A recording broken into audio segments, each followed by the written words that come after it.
안녕하세요, 구독자 여러분. 지지탑 경매 TV 채널입니다. 오늘은 경매 함정에 대해서 같이 배워보는 시간을 갖겠습니다. 사실 경매라는 제도는 시세 대비 낮은 가격으로 좋은 부동산을 매입할 수 있는 제도여서 많은 분들이 참여를 하고 계신데요. 권리 분석을 잘 못하시거나 조그마한 실수라도 하시게 된다면 큰 손해를 보는 그런 제도이기도 합니다. 그래서 경매 초보분들이 많이 하는 실수 같이 보도록 하겠습니다. 2020년도 동아일보 기사인데요. 부동산 경매를 통해서 법원에 몰수되는 몰수 보증금이 한 해에 355억이나 된다는 그런 기사입니다. 21년도 또 신문 기사인데요. 역시 몰수 보증금이 300억이나 된다라는 헤드라인이 있죠. 입찰 때 동그라미 하나를 더 썼다가 날리기도 하고요. 권리 분석을 잘못해서 대금 납부를 하지 않고 보증금을 포기하는 경우도 있다. 올해 7개월 동안에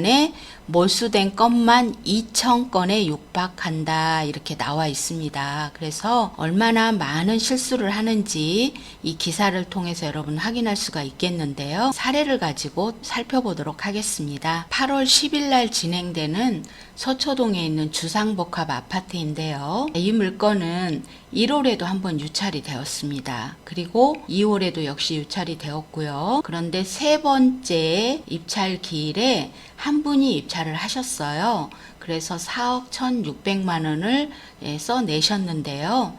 역시 이분이 대금 납부를 하지 않으셔서 경매가 다시 진행이 됐고요. 이번에 6번째에 진행되는 그런 경매건입니다. 그래서 최저 매각 가격은요 2억 4,700만 원대에 진행이 되겠습니다. 그러면 3월 달에 입찰하신 분은 왜 대금 납부를 하지 않았을까요? 이 집은 임차인이 계신데요. 법원에서 조사해 놓은 현장 조사서에는 임차인이 2020년 2월에 전입이 되어 있다 이렇게 조사가 되어 있습니다. 그런데 아래쪽에 보시면 소유자분이 2017년도에 이 주상복합 아파트를 매입하셨고요. 시간이 흘러서 2020년 2월에 임차인이 들어오셨습니다. 그런데 2021년도에 가압류가 들어오게 됩니다. 이 가압류권자가 경매를 넣게 되었는데요. 이 가압류가 말소 기준 권리가 되겠습니다. 그래서 이 말소 기준 권리인 가압류보다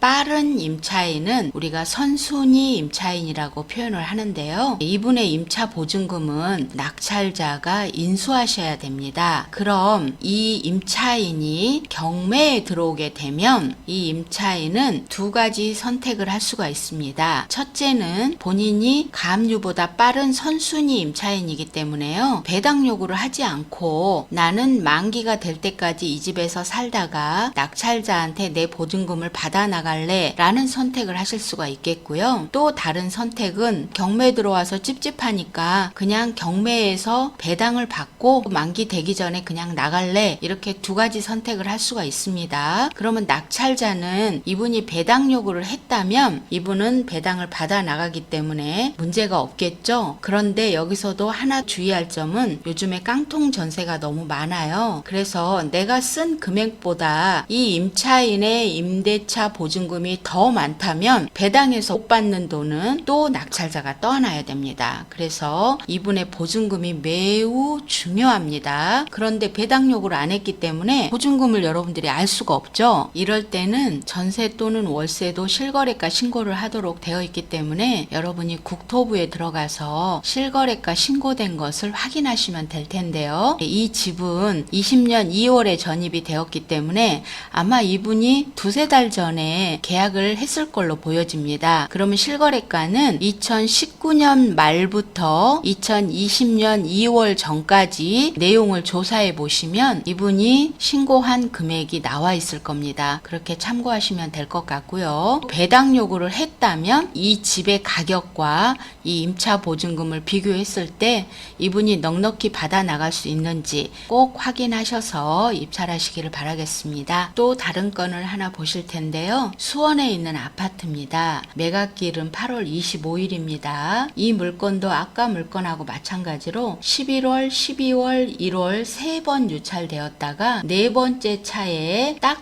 한 분이 입찰을 하셨습니다. 금액도 5억 3,600만 원대를 적으셨네요. 그런데 여기도 역시 선순위 임차인이 있는지 이분도 대금 납부를 하지 않으셔서 다시 재매각이 추진되고 있는 그런 건입니다. 여기 보시면 4회차에 2억 8천까지 떨어졌는데요. 다시 7월부터 경매가 진행돼서 처음 감정가로 출발하네요. 이유가 뭔지 같이 살펴보도록 하겠습니다. 여기도 임차인이 계신데요. 이분은 법원에서 현황조사 할 때 본인이 임차인이다 라고 말씀하셨고요. 자기 보증금은 3억 5천이다 라고 미리 말씀을 하셨어요. 그러나 역시 배당 요구는 하지 않았습니다. 즉 나는 만기 때까지 그냥 계속 거주할 거야 라는 생각으로 배당 요구를 하지 않으신 것 같아요. 아래쪽에 보시면 등기 권리가 나오죠. 역시 2018년도에 소유자분이 이 집을 매입을 하셨고요. 그런 다음에 시간이 흘러서 2020년 1월에 임차인이 들어오셨습니다. 등기 권리에 21년도에 OK저축은행에서 근저당이 설정되어 있네요. 이 OK저축은행이 경매를 넣으셨습니다. 그럼 OK저축은행이 2021년 1월이니까 임차인은 2020년이니까 이 임차인분이 더 빠르시죠? 이분을 선순위 임차인이라고 부른다 했는데요. 배당 요구를 하지 않으셨습니다. 그러면 입찰하시는 분은 이분의 보증금 3억 5천만 원을 나중에 나가실 때 내드려야 됩니다. 그런데 여기 위에 보세요. 2월 달에 입찰하신 분 3억 5천을 내줘야 되는데 5억 3천을 쓰셨어요. 그러면 총 매입 가격이 약 9억 원에 육박하게 되죠. 감정가가 8억인데요. 이분은 권리 분석을 잘못하신 겁니다. 그래서 법원 문건 처리 내역에 들어와 봤더니 이 최고가 매수인이 본인이 잘못 받은 걸 아셨어요. 그래서 매각 허가 결정에 문제가 있다 이 신청도 하셨고 또 매각 불허가 신청도 하시고 보증금을 찾기 위해서 매우 노력하셨습니다. 그럼에도 불구하고 법원에서는 이분이 최고가 매수 신고인이 이의 신청한 것을 각하했습니다. 즉 최고가 매수인이 권리 분석을 잘못했기 때문에 법원에서는 받아들이지 않았어요. 그리고 대금을 납부하라 하고 통지서를 보냈습니다. 그래서 이분은 이제 보증금을 떼이겠죠? 그런데 정말 다행히도 며칠이 지나서 이 채무자가 즉 집주인이 파산 신청을 했어요. 그 파산 신청이 받아들여졌고 법원에 서류가 들어왔습니다. 이렇게 되면 법원은 그동안 진행된 거를 모두 중지하고 시간을 두고 기다렸다가 다시 경매를 진행하게 됩니다. 그러다 보니 아까 입찰하신 최고가 매수 신고인은 천만다행히도 보증금을 찾을 수 있게 된 것입니다. 그래서 이분은 구제가 되었습니다. 그래서 법원 문건 접수에서 알 수 있듯이 이분이 잘못 입찰한 걸 깨닫고 보증금을 찾기 위해서 매우 노력을 했는데요. 채무자가 파산 신청을 하는 바람에 다행히 경매가 중지되었고 이분은 10% 입찰 보증금을 찾으셨습니다. 그리고 7월 11일에 다시 첫 매각기일부터 다시 진행되는 건입니다. 어때요 여러분? 이거 입찰하시면 안 됩니다. 이번에 8월 25일 날 많이 유찰된 다음에 3억 5천을 떠 안아도 괜찮은 가격까지 내려갔을 때 여러분 입찰을 하셔야 됩니다. 지금까지 가장 많이 하는 실수, 선순위 임차인이 있는데도 불구하고 권리 분석을 잘못하셔서 입찰하시는 거 굉장히 많다는 점 여러분 꼭 염두에 두시고요. 말소 기준 권리보다 빨리 들어온 임차인이 있는지 그것만 꼭 확인하셔도 많은 실수를 줄이실 수가 있겠습니다. 어떠세요 여러분? 이 내용이 유익하셨다면 구독, 좋아요, 알림 눌러주세요. 감사합니다.